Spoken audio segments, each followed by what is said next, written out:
once again, I'm going to talk briefly about discussion boards and some of the different activities you can use in your course.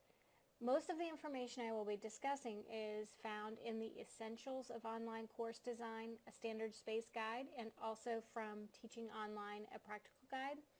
These are the two books that I recommended in the syllabus, and they are excellent resources for ideas and best practices for distance education. So I highly recommend them if you want to find out more about distance education and take a deeper dive into it. All right, so let's get started. When you hear discussion boards, you may just think about content topic and students responding, which sure is part of it, and it's an important part, but discussion boards don't have to be the same every time. So what I'm going to do is show you a few ways in which you can use the discussion board tools beyond just posting a question and responding to it. Have you ever been to a training class where the instructor had some sort of silly activity for people to do, like the scavenger hunt sheet where participants have to find people who relate to this provided sentences? Well, the purpose is so that participants can get to know each other and get comfortable, set the stage for the next couple of days or the day's activity or the week's worth of activities, whichever. That may require them to work with one another, so it gets them connecting on a social level and not just whatever the purpose is for that meeting. Well, it shouldn't be any different for an online course. Students still need to know each other and feel comfortable within the course community. So from day one, you want to set up an opportunity for students to be able to have those social interactions and make it about the social aspects. Set it up so that it's social questions and it's not about the course and anything super serious, but just a way to start discussions on similar things. We want students to feel connected to you and with other students, so an introduction discussion is a great way to provide a way for students to interact socially. Again, it's about building that community. Some of your students are likely going to be first-timers to an online environment, and this is a great way to help give them a chance to practice without the added effort of figuring out a response to a content question or statement. Talking about themselves while learning how to post is going to be far easier than trying to talk about a new concept while learning how to post. Lastly, if you plan to do groups at some point in your course, this is a great way to see who has things in common. It could be as simple as grouping people that are in the same time zone. Of course, their response is only as good as the question asked, so don't expect time zone information if you didn't ask them to provide it. So if you do want certain information that you want to be able to use for grouping later on, make sure you ask those questions in the introduction. And it doesn't have to stop at the introduction. You can add just a social place for people to go within the course where they can talk about other things and make connections that way. Content discussions are probably the most used type of discussion, especially for the weekly discussions, and they work great for having students interact with the content by asking questions or simply discussing the topic at hand. In addition, content discussions provide opportunities for students to explore topics through those discussions with other students. It encourages the student-to-student interaction. Content discussions provide that opportunity for students to think about the concepts and start to see how the content fits and where and what it is in relation to what they're learning. All of that information, when they start sharing it, can help students see other parts that they may have missed in the reading. So it sets them on a path of critical thinking. An example of a content discussion assignment provided in the Essentials of Online Course Design is as follows. For this assignment, clearly cite 3 advantages of using real-time online technology to collaborate. Support your answers with evidence from the reading. If you plan on doing weekly lectures, you could have them support their answers based on information specifically from your lectures, or maybe from both sources. My point is that it doesn't have to just be from the reading.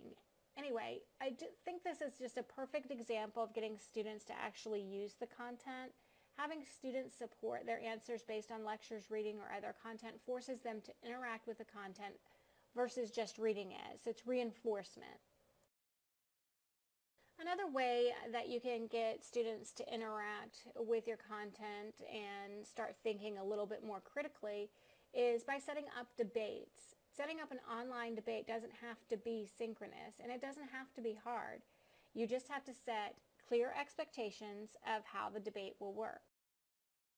For example, let's say you have been discussing lawsuits regarding the death penalty. So you have chosen your debate topic to be about the death penalty. So you provide the topic, and to keep the topic from being completely one-sided or grossly uneven, randomly group your students into two groups, the supporting group and the opposing group. So let's take a look at how it would look in D2L if you were to set it up. I set up this basic debate structure as one example. You can also find this example in the course resource file as an actual discussion board.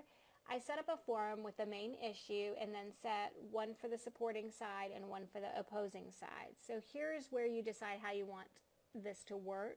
Where do you want opposing teams to post? Where do you want supporting teams to post? What's the minimum number of posts for the debate per person, and so on? Do you want them to post for the other side? So I have included some sample directions that can help you get started. This still may be a little hard for folks to understand at first, so you may have to adjust depending on the types of questions you get surrounding this activity. But once you do it once, the students will really get the hang of it. It's like, again, just make sure that your directions are very clear as to what you want them to do. One of the great things about a debate and having them go in and respond to others' posts, supporting or opposing, is that they will provide each other with the feedback as a natural part of the assignment. So you can show your presence here and there as needed, but this is really meant as the student interaction activity that generates peer feedback, and which is just another strategy you can use in your course. So you're having the students interacting, they're discussing or debating a particular issue and engaging, and you are just the outside looking in, making sure that they stay on topic and that they don't go too far off. So it gets them really thinking about the content and what they're learning and applying it in a debate situation. In the previous slides with debate, I was talking about peer feedback, and I think this is another really good strategy is to have your students do peer editing and review. And you might be thinking like, hey, these are great ways to have the students interact, but how can I manage all of this workload and still be effective? And that answer is simple, is just incorporate some peer editing and reviewing into the activities. So like we said, this would provide students opportunities for interaction, which we want. It's one of our best practices, but of course, the students get to interact with the content because their feedback is going to be based on what they've learned. And in addition, this allows students to gain a different perspective rather than just your own. So it will also benefit you in the sense that it will lessen the amount of feedback that you need to provide, since the students will be doing that for you.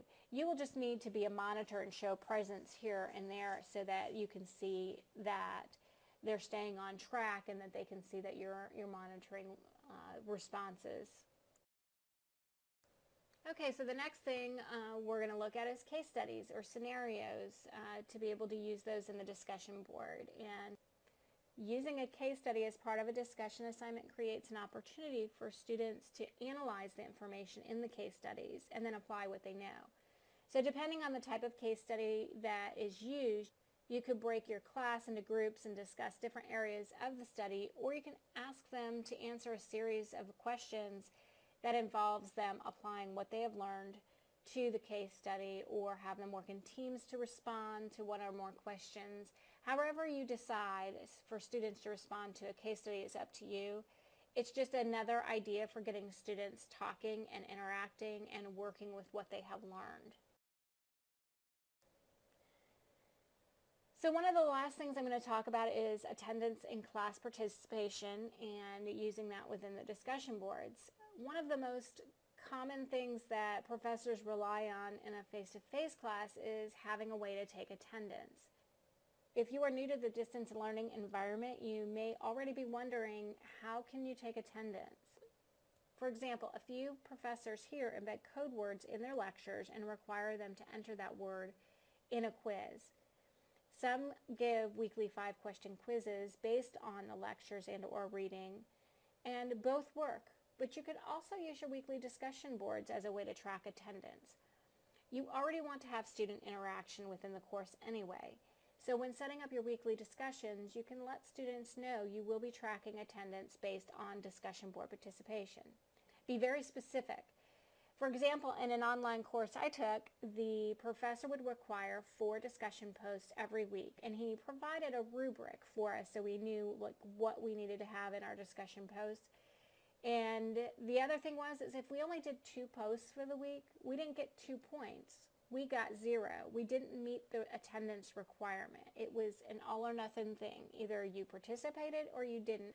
Or in order to be considered part of the participation for that week, you had to have done at least 4 discussion posts. We also couldn't just post things like, I agree, or I like your answer, or something super basic like that. We had to have substance, and we had to cite our reading and other research when necessary.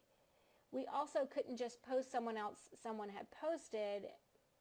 We had to add to the topic if it was already there. So if someone already posted an idea that I was thinking about, I could post to that discussion, but I couldn't go and start a whole new thread with that same type of discussion so that I could get my participation points. I had to look to see what was actually out there. Anyway, in the end, we had a participation grade that was weaved into our final grade, and it worked really well. I knew exactly where I stood the whole time that I was in that class because I kept up with my participation.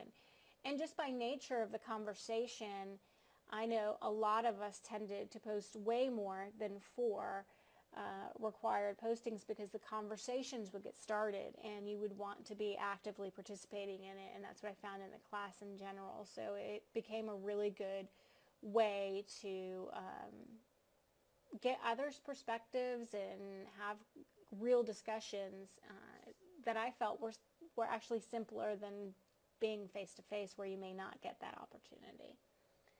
Anyway, whatever you end up using for attendance, make sure you include it in the syllabus and make sure that students know exactly how you will be assessing their discussion posts and attendance. And you may want to consider using a rubric so that they're aware of what kind of content they need to have within their discussion posts. And I can always help with that if you need some help and you decide to go that route. Anyway, that's all for now on discussion boards, so let me know if you have any questions regarding any of these discussion board activities, and I will see you online.